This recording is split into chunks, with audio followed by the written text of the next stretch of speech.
So hi everyone, welcome back to another video. तो guys, आज इस वीडियो में हम लोग एक बहुत बड़ी अपॉर्चुनिटी है हम सारे क्लास स्टूडेंट्स के लिए कि हमारे बीच में एक ऐसा स्टूडेंट है हु हैज क्लियर्ड क्लैट इन 2019। और क्लैट 2019 क्लियर करने के बाद वो आरएमएन एनएलयू, जो कि one of the most prestigious college है क्लैट का, उसमें उसने एडमिशन ले लिया है and he is from Jaipur. एक बहुत बड़ी अपॉर्चुनिटी है for all the law students, CLAT students, कोई भी एग्जाम दे रहे हैं, नॉट ओनली क्लैट, आप कोई भी एग्जाम दे रहे हैं, तो ये बहुत बड़ी अपॉर्चुनिटी है। बहुत ही अच्छे अच्छे पॉइंट्स यहाँ पर डिस्कस करे जाएंगे कि आपके सब्जेक्ट्स वाइज, कोचिंग वाइज, आप कोचिंग में कैसे वर्क कर रहे हैं, कौन कौन सी बुक्स को डिस्कस करेंगे, और स्ट्रेटजी वाइज कि आदित्य मुठा ने कैसे फॉलो करा। सो गाइस, अब हम लोग चालू करते हैं introduction. So Aditya, please introduce yourself. Avinash for inviting me. So my name is Aditya Mutha. I secured All India rank 572 in CLAT and All India rank 132 in IELTS 2019. And as Avinash, now I am in third year at Dr. Ram Manohar Lohia National Law University, Lucknow. So guys, हमारी तुम्हारी rank के बहुत पास हम लोग थे। जैसे मेरी 579 थी, तुम्हारी 572 थी। ओके, बहुत क्लोज। हाँ, और तुम्हारी एलेट में भी बहुत अच्छी रैंक थी। कितना था? एलेट में मेरी रैंक 132 थी और मेरा स्कोर 68 था। ओ भाई, दैट वाज रियली गुड। मतलब तुम्हारी रैंक एलेट में ज्यादा अच्छी थी। मतलब कुछ थोड़ा सा इंप्रूवमेंट होता तो हो सकते थे तुम। कुछ 70.75 अराउंड लास्ट कट ऑफ गई और मैं अराउंड 2.75 मार्क्स से रह गया। लास्ट 75 पे क्लोज हो गया था। ओ गॉड, लेकिन भाई तुम बहुत ही अच्छे चलो, तब भी बढ़िया है यार। और तुम ओरिजिनली भाई जयपुर राजस्थान के हो? हाँ, मैं ओरिजिनली जयपुर से हूँ। मैंने यही कोचिंग की थी। तो भाई तुमने कोचिंग कौन सी करी थी? मतलब कैसे 11th में कैसे डिसीजन लिया था, इनिशियली स्टार्ट कैसे हुआ? बेसिकली मेरे पापा भी लॉयर है, तो मैंने 11th में बेसिकली थोड़ा रिसर्च करना स्टार्ट किया कि कैसे क्या कोचिंग होती है। फिर 12th में क्लैट प्रेप ज्वाइन किया था और पूरे साल मतलब मेरा स्कोर बहुत अच्छा नहीं रहता था। मतलब around 40s 50s 60s 100s में रैंक आती थी, तो काफी था कि बहुत रेयर चांसेस है क्लियर होने के। और फिर थोड़ा सा ये भी था कि बोर्ड के एग्जाम से फोकस करना है, क्योंकि एक वो रहता है कि 92% ना बोर्ड्स के एग्जाम पे बेसिकली तो दिक्कत। सही सही। तो फिर मेरे अराउंड 90% 12th में आए और क्लैट में मुझे याद है कि मेरी रैंक 5662 थी, टू बी प्रिसाइज। फिर फर्स्ट टाइम 606। उसके बाद सो आई डिसाइडेड दैट कि मुझे ड्रॉप लेना है या फिर कुछ और फॉर्म्स भरने हैं। So I filled the form of KP Mehta school of law, which is very prestigious, like which is called as Narsee Monjee institute of management and studies. I also filled the form of Nirma. But CLAT में क्योंकि rank काफी पीछे थी, तो मुझे इसका भी नहीं मिल पाया। So finally I decided on the 18th of July that I should join law prep. क्योंकि मैं पहले क्लैट प्रेप कर चुका था, तो मेरी रीजनिंग ये थी कि मुझे कुछ नया जानना है, नया सीखना है। मेरे पास क्लैट प्रेप का ऑलरेडी मटेरियल था, तो मुझे ये था कि नहीं करूंगा तो मुझे कुछ नए फ्रेंड्स बनेंगे और कुछ नया सीखने को मिलेगा। और मैं यहाँ पॉइंट करना चाहता हूँ कि ये बहुत ही, आई थिंक, बहुत अच्छा डिसीजन था। बहुत ही वेल, मतलब स्ट्रैटेजिक वो डिसीजन था कि तुमने पहले एक कोचिंग कर, तुम्हें लगा सारा मटेरियल्स है, इंपॉर्टेंट मटेरियल्स है, एक कोचिंग तुमने सब कुछ देख ही लिया है, तो why not try another coaching? उसमें और अच्छा हो सकता है, मटेरियल्स और कंटेंट हो, टीचर्स, कुछ डिफरेंस हम लोग को मिल सकता था। That was a good decision. फिर और थोड़ा सा आगे क्या हुआ? तो फिर I remember that on 18th of July I attended my first lecture of law prep. So basically after 1 week a mock was conducted and वो मेरा mock काफी अच्छा गया था. So on 5th the result of that mock came and I got 9th rank in that mock. And on the same day I got the mail from the Narsi Munji Institute of Management Studies that you have been selected and please come. You have the time till Monday to come and deposit. तो उस दिन मैं घर पर आया, मुझे मेरे पापा ने इन्फॉर्म किया कि तुम्हारा ऐसे NMIMS में आ गया तो एडमिशन ले लेते हैं, अपन मंडे तक फीस डिपॉजिट करा देते हैं। लेकिन वो फर्स्ट मॉक मेरी 9th रैंक थी ऑलमोस्ट 500 स्टूडेंट्स में से। तो उस दिन से मुझे कॉन्फिडेंस आया कि मैं भी जैसे तैसे क्रैक कर लूंगा। तो एक पाथ ब्रेकर था, वरना मैं शायद ले लेता उस दिन एडमिशन, क्योंकि मुझे उसी सेम डे मेल आया था उसका। भाई ये तो बहुत ही अच्छी, मतलब अलग सी बात है कि मतलब तुम एडमिशन लेने वाले थे, एडमिशन नासिम मंजी में ऑलमोस्ट हो रहा था तुम्हारा, और फिर तुमने अपनी क्लैट रैंक को देखा कि शायद मॉक में अच्छी रैंक है, फिर तुमने डिसीजन लिया कि नहीं, I think I should do for CLAT, go for CLAT, और फिर 1 साल बाद तुमने क्लैट निकाल लिया फाइनली। निकाल लिया। चलो भाई, ये तो खैर बहुत अच्छा सीन है। बट लेकिन तुमने मेरे हिसाब से क्लास 12 में जो तुम्हारी मेन एक प्रिपरेशन रही होगी, क्लास 12 में थोड़ा बहुत तुमने पढ़ा होगा, ड्रॉप ईयर में पढ़ा होगा, तो तुम्हें क्या लगता है मेन तुम्हारा पढ़ाई कब हुई, मेन स्टडी तुम्हारी कब हुई, मेन लर्निंग्स कब हुई, क्लास 11 क्लास 12 में, कि तुम्हारा ड्रॉप ईयर में ज्यादा कुछ रहा, कहाँ ज्यादा प्रिपरेशन हुई? 12th में मैं मॉक्स देता आके मैं ना एनालाइज करता था, क्योंकि मॉक्स आके दो अराउंड, मैंने 12th में भी मैंने 30 to 40 मॉक्स दिए। ओके। लेकिन फिर एनालाइज करना, आपको हर एक टॉपिक करना है। मैथ्स में जैसे आपको रेशियो, परसेंटेज, टाइम, डिस्टेंस, आप चैप्टर करना पड़ेगा, क्योंकि अराउंड मैथ्स के होते भले ही वो लगता है कि अराउंड 20 क्वेश्चन है, बहुत कम, अराउंड 200 से 20 है, लेकिन वो भी 10% है। तो एक चैप्टर पे फोकस करना पड़ता है। जो मैंने फिर मुझे लगा कि मैंने ड्रॉप में वो सारी चीजें की, जैसे मैंने, मेरा टारगेट ये रहता था कि जो भी मटेरियल कोचिंग से है, तो सबसे पहले मैं, जैसे मैथ्स का स्टार्ट हुआ तो मैथ्स की एक क्लास में शीट सॉल्व हो गई, तो वो पूरी मैं एक बार अपने हिसाब से शीट लगा लेता। फिर उन्होंने जो, तो मैं वो पूरी बुक उसी चैप्टर की सॉल्व करता, और लास्ट में मैं फिर अपनी रेफरेंस पे जाता। जैसे मैं बताऊं, ये मेरी RS अग्रवाल है, तो ये मैंने बेसिकली इस पे जाता था मैं लास्ट में, मतलब। सही सही। तो ये बेसिकली स्ट्रेटेजी रहती थी कि जो भी आपको कोचिंग वालों के पैरेलली ही चलना है, ना तो उनसे पीछे चलना है और एक कदम आगे ही चलना है। जैसे अब रेशियो हुआ, तो रेशियो के साथ रेशियो एंड परसेंटेज एक जैसे चैप्टर्स है, तो इसमें डिफरेंशिएट है, दोनों में रेशियो अलग होगा, परसेंटेज अलग होगा। तो आपने रेशियो कर लिया है, तो आप परसेंटेज भी अपने हिसाब से स्टार्ट कर दीजिए। तो बेसिकली मेरी यही स्ट्रेटेजी रहती थी कि मैं अपने, ताकि डाउट्स भी कलेक्ट करता जाऊं, क्योंकि प्रेप में बेसिकली ये था कि एक चैप्टर हो गया, उसके बाद वो डाउट क्लास अलग से अरेंज करवाते थे। तो उस में आप पहले ही आ जाओ और सर को पीछे पढ़ पढ़ के आप डाउट्स अपने करवाओ, तभी होएगा। क्योंकि काफी स्टूडेंट्स आएंगे, तो आपको भी अपनी पूरी पहले से सॉल्व करके रखने पड़ेंगे, क्योंकि लास्ट में इतना टाइम नहीं मिलेगा। करेक्ट। तो भाई तुम कौन सी स्ट्रीम से थे, मतलब क्लास 12 में कौन सा स्ट्रीम था तुम्हारा? मेरा क्लास 12 में कॉमर्स मैथ्स था। वो भी कॉमर्स मैथ्स था, मैं PCM से था। अच्छा, मैं बताना चाहता हूँ कॉमर्स और मैथ्स, अच्छा लेकिन खैर ये तो खैर बढ़िया कॉम्बिनेशन था, मैथ्स तुम्हारा ठीक था। बट लेकिन खैर क्लैट में जो मैथ्स आती है वो तो क्लास 10th लेवल की होती है, बट वो थोड़ा सा 10 तक अलग, की आती है। बट थोड़ा सा अलग टाइप की होती है। सो भाई मेरा भी, जैसे मैं क्लास में बहुत, मतलब क्लास मैथ्स में बहुत ज्यादा इंटरेस्ट था। बट रीजन क्या था, जैसे तुम कौन सी बुक लगा रहे थे, जो RS अग्रवाल लगा रहे थे? सो RS अग्रवाल। तो मेरे यहाँ भी, मैं दूसरी कोचिंग में था, मैं CP में था। तो CP में हमारे अलग मटेरियल्स होते थे, ब्लू बुक्स, ब्लैक बुक्स, और फिर शीट्स, और फिर क्लब बैच, तुम शायद सुना हुआ, सुपर क्लब, ये सब चलता रहता था। हाँ। तो हम लोग देते थे, ठीक है। लेकिन ऐसे मैं जो बुक लगाता था, मैं दूसरी लगाता था।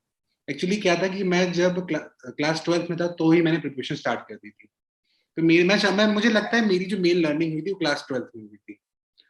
और तो जब मैं पढ़ता था, तो मैंने अपनी स्कूल की लाइब्रेरी में देखा था, कुछ बुक्स थी बहुत अच्छी थी, वो कैट की बुक्स थी, और उसमें कुछ अपने टॉपिक्स देख लेते। तो मुझे लगा कि शायद ये पियर्सन की कैट की बुक थी, वो मुझे बहुत अच्छी सूट कर रही थी। तो मैंने कहा कि मुझे लगता है शायद मुझे एक स्टेप अब जाना पड़ेगा, कि अगर हम लोग क्लैट के कुछ क्वेश्चन सॉल्व कर रहे हैं, तो एक अच्छे लेवल पे, अगर मतलब आफ्टर मैंने सारी शीट्स कंप्लीट कर ली, कोचिंग का सारा मटेरियल कंप्लीट करी, आफ्टर दैट मैं उस पे गया था।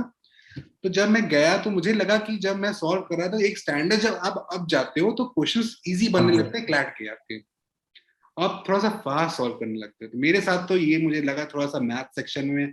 और मैथ्स में क्या स्कोर था वैसे क्लैट 2019 में?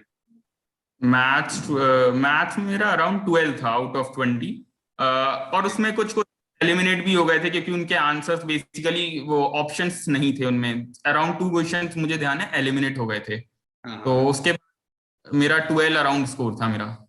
ओके चलो, लेकिन ओवरऑल तुम्हारा कितना स्कोर रहा होगा? मैं 150 के आसपास। ओवरऑल मेरा 150.5 था। सब उसी अराउंड में थे, उस बार ऐसा स्कोर गया सब था उसी कि के अराउंड। ओहो भाई, लेकिन मतलब तुम्हें यार। एक दो हाँ। मार्क्स में इस बार 2019 में जो बेसिकली प्रॉब्लम हुई थी, इन्होंने पेपर काफी आसान बना दिया, तो एक दो मार्क्स में कॉलेज चेंज हो रहे थे।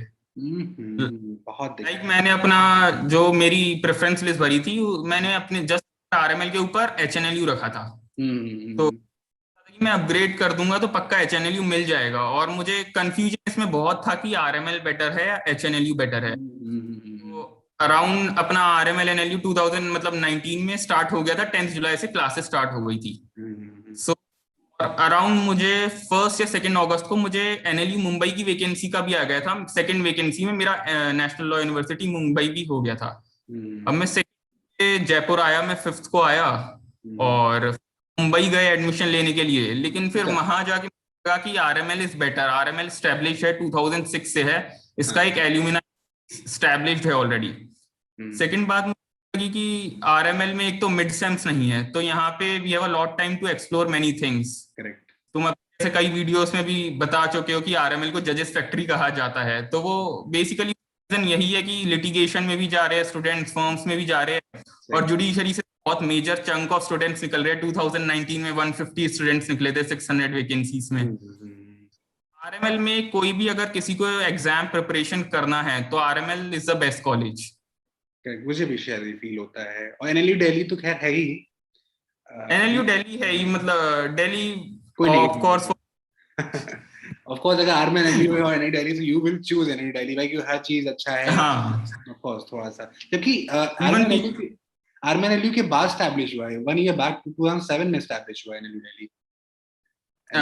yes, अराउंड 2007 और 8 एनएलयू दिल्ली स्टैब्लिश हुए, बट एनएलयू दिल्ली टू पार है एनएलएस बैंगलोर के। People are leaving NLS Bangalore for Delhi. और हम लोग के टाइम आई थिंक 2019 में तो बहुत लोगों ने लीव करा था। आई थिंक 2020 पता नहीं क्या था सिनेरियो, बट 2019 बहुत लोगों ने लीव करा था एनएलएस बहुत बैंगलोर। लोगों ने।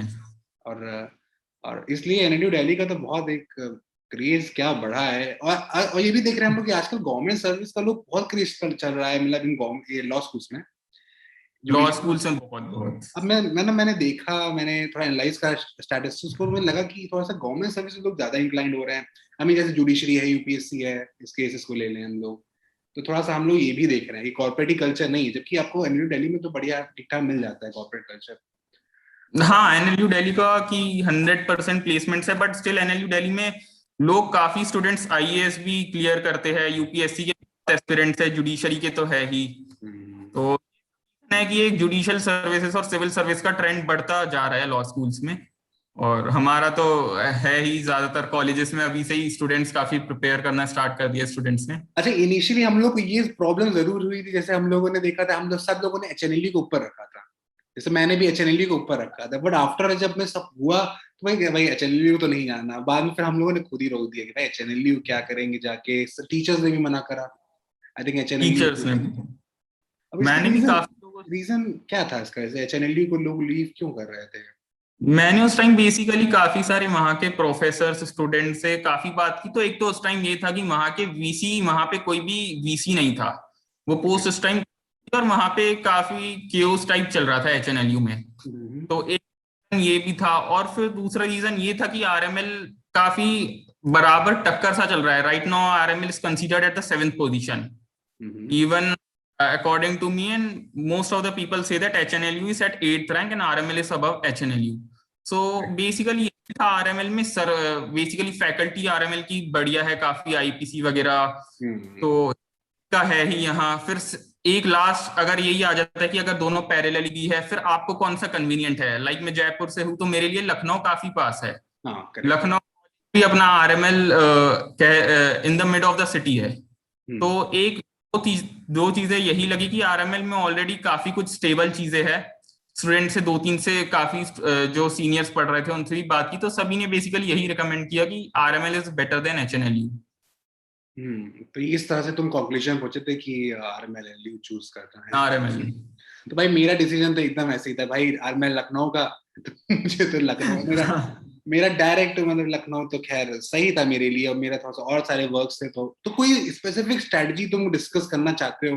तुम्हें लगता है कोई स्पेसिफिक स्ट्रेटजी तुम्हारे लिए बहुत वर्क करी इस क्लैट प्रिपरेशन के टाइम पे, कोई जो तुम्हें लगता है? स्ट्रेटेजी, मेरी बेसिकली स्ट्रेटेजी ये थी कि मैंने जुलाई में कोचिंग ज्वाइन की, तो हमें फर्स्ट बोल दिया गया था कि आपको कोर्स साथ में आपको करते जाना है, आपको बिल्कुल पीछे नहीं रहना है कोचिंग से। और मोस्ट ऑफ द का ये टारगेट रहता है दिसंबर तक उन्हें कोर्स कंप्लीट करना है। तो मेरा भी कि एक हफ्ते में मैथ्स का एक चैप्टर लेता गया जैसे, और शुरुआत में सबसे इजी चैप्टर से लेते हैं। जैसे किसी भी कोचिंग में जाएंगे तो वो रेशियो सबसे पहले लेंगे, वो पहले दिन ऐसा नहीं कि टाइम स्पीड एंड डिस्टेंस ले लेंगे, वरना आधे बच्चे चल जाएंगे कोचिंग। करेक्ट, वो थोड़ा डिफिकल्ट रहता था।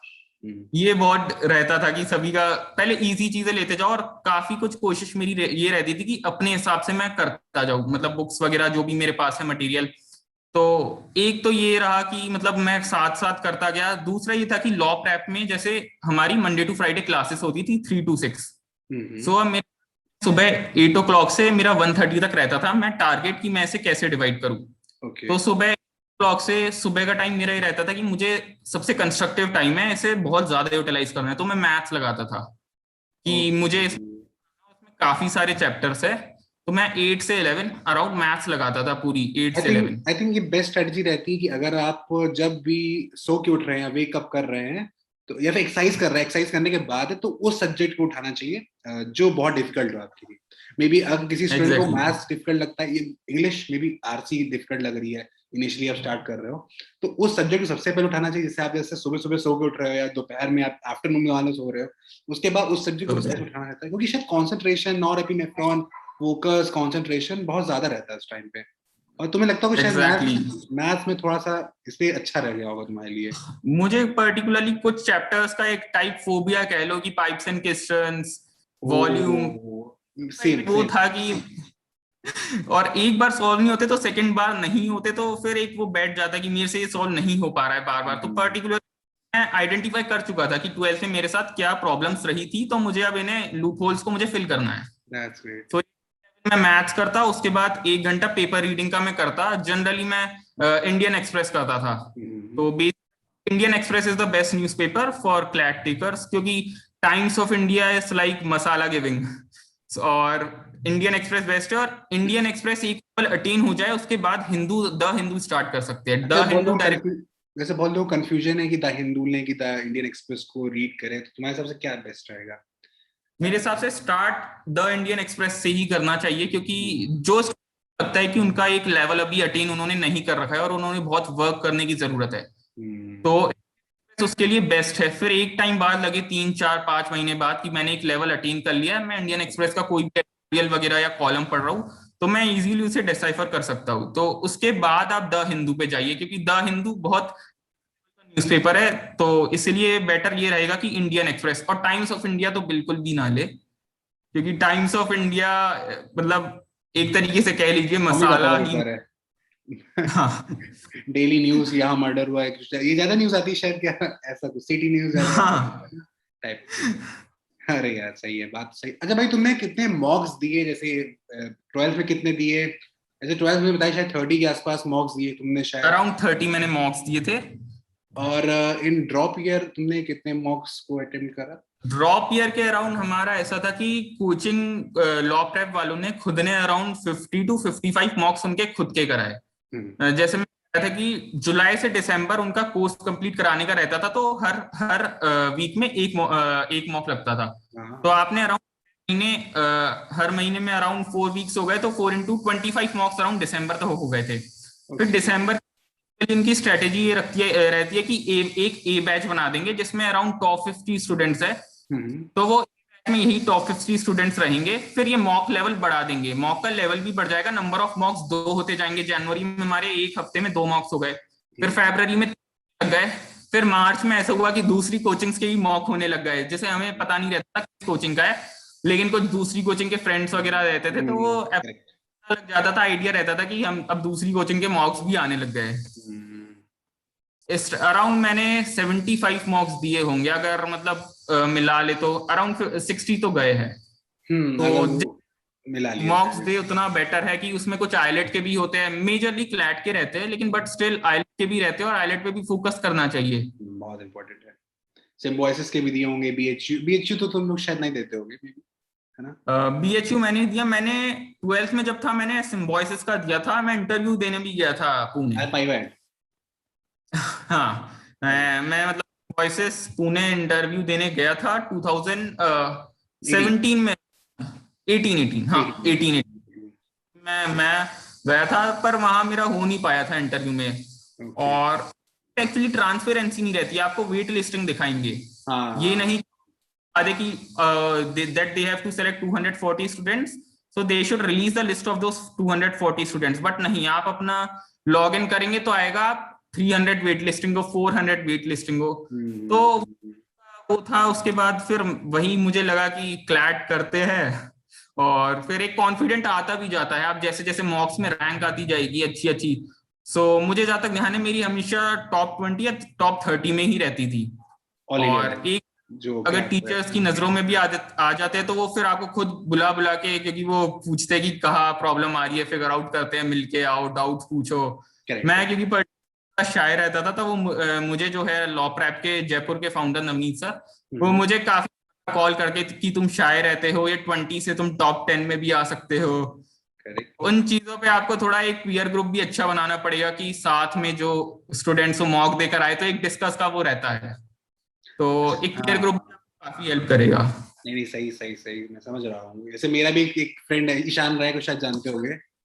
ईशान राय, वो भी बहुत इंट्रोवर्ट है। वो बैच ओपनर, है बैच ओपनर है वो, बैच में मतलब। आरएमएल का बैच ओपनर शायद। नहीं नहीं नहीं नहीं नहीं नहीं, वो उसकी तो रैंक उससे भी पीछे थी, 700 के आसपास। ओके। नहीं नहीं, बैच में नहीं है, बट बहुत बहुत टैलेंटेड था, उसकी रैंक कम आई है। जैसे मेरा ही केस था, तो मेरे केस में क्या हुआ था, मेरा तो थोड़ा सा OMR पूरे गलत हो गया था। तो मेरा लगभग 10 मार्क्स का डिफरेंस हो गया था, 8 क्वेश्चन गलत हो गए, तो उस हिसाब से मेरा तो मतलब OMR मैंने ऊपर नीचे कर दिया था, इतनी बेकार मिस्टेक करी थी। मैंने प्रैक्टिस करा था, बट लेकिन चलो, ये तो होता है, खैर बहुत लोग के साथ होता था। तो खैर, ईशान राय को जानते होगे, ईशान राय भी थोड़ा सा इंट्रोवर्ट टाइप का, तो वो भी क्वेश्चन नहीं पूछता था क्लास इंट्रोवर्ट, में। हाँ। बहुत क्लास में शांति। और मुझे समझ नहीं आता था कि कोई स्टूडेंट सिर्फ पढ़ रहा है, क्वेश्चन तो बहुत आते थे। जैसे मैं अपने एक इंसिडेंट बताता हूँ, मेरा मैथ्स में फेवरेट सब्जेक्ट था एक तरह से। मैं मैथ्स में, क्योंकि आई थिंक क्लैड इज मतलब क्लैड में मोस्टली थिंग्स प्रैक्टिस सही होती है। कॉन्सेप्ट आपको प्रैक्टिस, पता चल गया, आप प्रैक्टिस है, लीगल के एक डेफिनेट क्वेश्चंस होते हैं, स्पेसिफिक क्वेश्चन। डेफिनेट, उसी को आपको करते रहना है, मतलब करते उस पर वर्क करते रहना है। जैसे मैथ्स है, कोई सब्जेक्ट है, रीजनिंग है, उसकी जितनी प्रैक्टिस करोगे उतना ईजी हो जाएगा। जैसे मैथ्स में भी टाइप्स होते हैं, टाइप से ये टाइप, टाइप के क्वेश्चंस हैं उस हिसाब से। तो सेम यही तरह हम लोग भी खैर करते रहते। तो एक बार क्या हुआ था, एक क्वेश्चन मुझे नहीं आ रहा था। तो क्वेश्चंस बहुत नहीं आते थे मैथ्स में, क्योंकि मैं कैट वाली बुक जब एंड में सॉल्व कर रहा था। तो मेरे टीचर थे, मैंने उनसे पूछा क्वेश्चन बताइए, क्योंकि मैं बहुत क्वेश्चन पूछता था। जब आप कैट की बुक सॉल्व कर रहे हो तो क्वेश्चन बहुत ज्यादा होंगे ही, क्योंकि वो बुक ही कैट की डेफिनेटली। है। तो जब मैं, CAT is next level, it is just like the father of CLAT. Correct correct, it just father, मतलब एकदम फादर है, थोड़ा सा ये बच्चा है, वो थोड़ा सा उससे बड़े लेवल पे है। तो बड़ा उसी लेवल। उसी टॉपिक सॉल्व करते थे, जो हम लोग का टॉपिक्स है, जैसे रेशियो है, जो भी है, हाँ, वैसे करते थे। तो जब मैं करता था, सर से क्वेश्चन पूछता था, पर एक दिन क्या हुआ कि सर इतना गुस्सा आ गए मुझ पे। मतलब मैंने क्वेश्चन पूछा सर से, मैंने कहा, लेकिन मैं बहुत मानता हूँ उन टीचर को, मतलब सर का नाम नहीं ले रहा, बट लेकिन आई लव हिम, बहुत बहुत बढ़िया पढ़ाते थे। तो एक बार क्लास में एक इंसिडेंट हुआ, तो मैं क्वेश्चन पूछा तो थोड़ा सा मतलब वो भड़क जाते थे। जब मैं उनसे क्वेश्चन पूछता था, जब बहुत पूछोगे तो भड़क जाएंगे ही। तो मैं बहुत पूछता था। तो एक दिन क्लास में मैं था, तो क्लास में आगे बैठता था, मतलब मैं जैसे चेयर है तो इधर जैसे इधर कॉर्नर में बैठता था, कि थोड़ा आराम है, थोड़ा सा लंबा चौड़ा हूँ तो थोड़ा सा जगह से। हाँ। तो मैं बैठा था, तो सर एक टॉपिक पढ़ा रहे थे, स्पीड डिस्टेंस ही पढ़ा रहे थे। उसमें कोई कॉन्सेप्ट था, इजी था, तो मुझे समझ नहीं आ रहा था, तो मैंने 2 बार पूछा सर से। तो मतलब ऐसे सिचुएशन होंगी, तो मतलब मेरी सर से लड़ाई हो गई थी भाई। सर ने बोला, ये देखो, ये लोग हैं, इनको समझ ही नहीं आता है, इनको कितनी बार समझाया जाए, कैट की बुक लेके चले आते हैं, सिंपल कॉन्सेप्ट नहीं समझ आ रहा है। लेकिन अब मैं बोल नहीं रहा हूँ कि बोलना चाहिए, कि कभी नहीं बोलना चाहिए, बट मैंने टीचर को बोल दिया कि पैसा दिया हूँ तो पूछूंगा ही आपसे क्वेश्चन, ऐसा तो नहीं चला जाऊंगा। ऐसा टीचर बहुत गुस्सा आ गए थे दोबारा। खैर खैर, लेकिन अगली बार जब क्वेश्चन बताने लगे थे, तो that was the first time. Teacher से क्वेश्चन पूछना बहुत इंपॉर्टेंट है, क्योंकि क्लैट बहुत, प्रैक्टिस है, और प्रैक्टिस है तो क्वेरीज है। तो क्वेरीज है, और क्वेरीज का सोल्यूशन, डेफिनेटली। और लीगल में कितनी क्वेरीज आती है, तो भाई तुम्हें ही पता है, लीगल बहुत बहुत, बहुत क्वेरीज होती है। तो भाई तुमने कोई क्राइम और, का। हाँ, तो भाई तुमने कोई और बुक्स को भी रिफर करा था, और सब्जेक्ट्स जैसे may be legal, English, like, complications के लिए कोई अगर बुक? मैं स्टार्ट करूँ तो मेरी जीके काफी वीक थी, मुझे पर्टिकुलरली जीके में काफी प्रॉब्लम आती थी। तो जीके बेसिकली जब मैं क्लैट प्रेप में था, तो एक ये बुक है, मतलब जीके की एक ये बुक है अराउंड। तो ये ओके स्टैटिक जी, जैसे जीके करंट जीके और स्टैटिक जीके दो पार्ट्स में है। तो ओके। ये बेसिकली जीके की, मैं एक बार जैसी कोचिंग स्टार्ट हुई तो मैंने स्टैटिक लगाना शुरू कर दिया। हम्म। स्टैटिक में मैंने सबसे पहले जैसे एंशियंट हिस्ट्री हुई, मिडिवल हुई, मॉडर्न हुई। तो जैसे मैंने हिस्ट्री कंप्लीट कर ली, तो उसके बाद मुझे ये रहता था कि अब मैं एमसीक्यू सॉल्व करूं, ताकि मुझे मैं एक्चुअली एसेस कर पाऊँ कि मैंने सही से पढ़ी है या नहीं। तो उसके बाद मैंने ली Lucent। ये बेसिकली ल्यूसेंट, कोई भी क्लैट एस्पायरेंट है तो वो ले हाँ क्योंकि करेक्ट, ऑब्जेक्टिव रहते वाली। अराउंड ऑब्जेक्टिव वाली थाउजेंड्स ऑफ एमसीक्यूज में है। तो मैंने ऐसा ही किया कि हिस्ट्री एंशिएंट मिडिवल मॉडर्न की इसके 1000 एमसीक्यूज लगा लिए, फिर थोड़ी बहुत कर ली, इसमें एमसीक्यूज लगा लिए, फिर कॉन्स्टिट्यूशन पॉलिटी आ जाती है, फंडामेंटल राइट्स, डीपीएसपी फीचर्स दूसरी कंट्रीज से लिए है। तो बेसिकली ये मतलब काफी बुक मुझे हेल्पफुल रही कि एक्चुअली में मैं एमसीक्यूज कर पाऊँ, क्योंकि एक प्रॉब्लम ये भी रहती है, पढ़ तो लिया है लेकिन अब एमसीक्यू एक्चुअली सामने आते हैं तो उन 4 ऑप्शन में कंफ्यूजन बहुत ज्यादा हो जाता है, लाइक चंद्रगुप्त 1, चंद्रगुप्त 2, तो बहुत कंफ्यूजन रहता था हिस्ट्री में। और जैसे इंटेलिजेंट गेसिंग भी बहुत इंपॉर्टेंट हो जाती है कुछ पॉइंट पे, जैसे एलिमिनेशन, बिल्कुल आपको कई क्वेश्चन में एलिमिनेट करना पड़ेगा कि 2 ऑप्शन एलिमिनेट, 2 बचे तो इतनी रिस्क लेनी पड़ेगी कि अंदर से गट फीलिंग आ रही है कि यही है। एक्चुअली तो सारे क्वेश्चंस किसी को नहीं आते हैं, मोस्ट ऑफ द किसी को नहीं आता है, वहां पे गेसिंग तो 2020 से तो काफी ज्यादा पैटर्न भी बदल गया है कि क्वेश्चन बहुत रीजनिंग पे बेस्ड हो गया है, हर क्वेश्चन में कोई भी short is like every question is like RC. तो एक बहुत बड़ा रोल हो गया है कि रीडिंग का, जैसा कि है मैंने, इसलिए वही न्यूज़पेपर रीडिंग बहुत नेसेसरी ही हो गया है, वो एलिमिनेट नहीं किया जा सकता। करेक्ट भाई, बहुत सही कह रहे हो। अब तो रीडिंग कॉम्प्रिहेंशन का बहुत इंपॉर्टेंस हो गई, पहले भी थी लेकिन अब मे बी हम लोग के टाइम पे तो टाइम बहुत कम भी होता था 2019 में, बहुत ज्यादा। आई थिंक उन्होंने तो स्टेटमेंट भी दिया था कि क्यों टाइम क्यों कम था, उसको क्यों बढ़ाया जा रहा है, उसका रीजन भी है क्यों बढ़ाया कि बहुत मेंटली प्रेशर रहता है। मैंने कहा लेकिन ये मैं बोलना चाहूंगा भाई आदित्य, आई थिंक क्लैट के बाद हम लोगों ने बहुत डेवलपमेंट देखा अपने आप में पर्सनली एक कॉन्फिडेंस आ जाता है कि मैंने अगर क्लैट कर लिया है, अब मैं कोई भी XYZ पेपर कर सकता हूँ आगे क्रैक। आई थिंक क्लैट जैसा एग्जाम था, इतना स्पीड, इतना एक्यूरेसी, इतना स्ट्रेटेजिक चलना पड़ता है। अब ऐसे नहीं चल सकते कि भाई आप पढ़ते जा रहे हो, चलते जा रहे हो। बेसिकली जीके की मैंने जैसे बताया था, तो जीके की स्ट्रेटेजी यही रहती थी कि एक तो स्टैटिक जीके पे ये बुक कर ली, फिर मैं बता, मंडे टू फ्राइडे हमारी क्लासेस होती थी, तो सैटरडे को हमारे सेक्शनल टेस्ट होते थे, तो उसमें जी रहती थी कि सेक्शनल टेस्ट जो होता जा रहा है तो वो सैटरडे को होता जाएगा। सैटरडे को अराउंड 2 घंटे में वो सेक्शनल टेस्ट हमारे हो जाया करते थे, काफी लेंदी रहते थे, और संडे को अल्टीमेटली मॉक रहता था सुबह 9 to 12। तो इस हिसाब से बेसिकली पूरा शेड्यूल रहता था कि हमारे क्लास एक भी दिन ऑफ नहीं रहता था शुरुआत में। बाद में दिसंबर में उन्होंने शुरुआत कर दिया कि नंबर ऑफ मॉक्स बढ़ा दिए, तो अब इन्हें रिवाइज करने का टाइम दिया जाए, क्योंकि जीके आपको पूरी जीके रिवाइज करके जानी है कि 3 महीने की हो, 4 महीने, तो वो पूरा एक करके जाना पड़ता था, क्योंकि जीके पूरी है थियोरिटिकल, आपको याद रखनी पड़ेगी, बाकी चीजें मैथ्स वगैरह प्रैक्टिस पे बेस्ड है।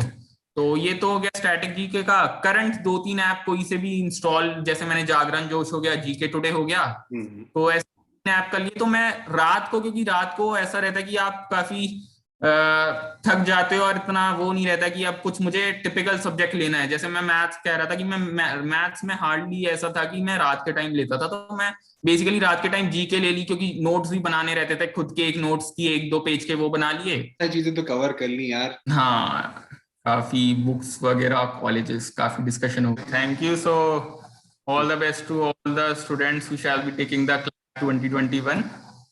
So this is from my side. तो फाइनली ये इंटरव्यू अब एंड होने वाला है, और ये बहुत ही मतलब इन्फॉर्मेटिव वीडियो रहा है आदित्य मुठा के थ्रू, और ये मतलब इतना चीजें कॉन्सेप्ट बता दिए हैं, आपको समझना पड़ेगा, नोट डाउन करना पड़ेगा कि ये चीजें हैं, और इस पे अप्लाई करना पड़ेगा। सो अगर आप चाहते हो आदित्य मुठा और आते जाते कमेंट सेक्शन में और बता दीजिए, do like and subscribe this video and bye bye. ऐसी जीत